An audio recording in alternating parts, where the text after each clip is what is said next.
Now to those rising tensions on the streets of Hong Kong. Police and protesters going into an 11th week of clashes as gathering Chinese forces loom across the border. The big question on everyone's mind, will China storm the city? ABC's chief foreign correspondent Ian Pannell reporting from a region on the brink.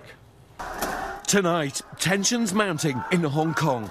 On the streets of this global financial centre, a dangerous game of cat and mouse between police and protesters who are showing no sign of backing down. A rapidly developing and highly volatile situation here in Hong Kong. Protesters surrounded a police station earlier, and now you can see the riot police have come out in force. Some protesters dropping debris from buildings at police. This officer pointing his gun in return. Our Clayton Sandell is also on the scene. Police are now running toward the protesters. They're charging forward now, headed for the crowds. There were no serious clashes tonight, but there's now a growing fear about where this all goes. And just outside the city, Chinese paramilitary troops staging by the thousands in this stadium. Tanks ready and drills conducted right on the Hong Kong border, a thinly veiled threat. The city, a semi-autonomous Chinese territory, is now bracing for what could be the biggest demonstration yet in just a few hours' time. Protesters both supporting and against China. We are not Chinese! Taking to the streets earlier. You're not scared? I'm scared, of course. They're scared. Yeah, but I think this is worth it to find out our democracy and freedom.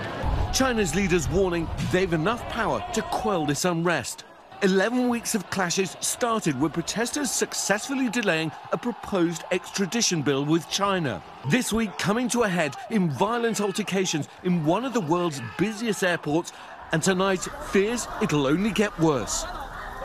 A volatile situation. Ian Pannell joining us now from Hong Kong. And Ian, as you mentioned there, with the city bracing for what could be that biggest demonstration yet, and these clashes dragging into an 11th week, do the protesters have one common goal here?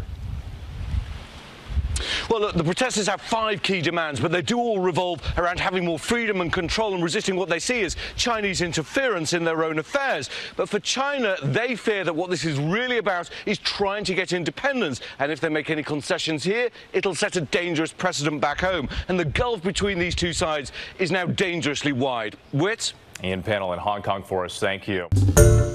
Hi, everyone. George Stephanopoulos here. Thanks for checking out the ABC News YouTube channel. If you'd like to get more videos, show highlights, and watch live event coverage, click on the right over here to subscribe to our channel. And don't forget to download the ABC News app for breaking news alerts. Thanks for watching.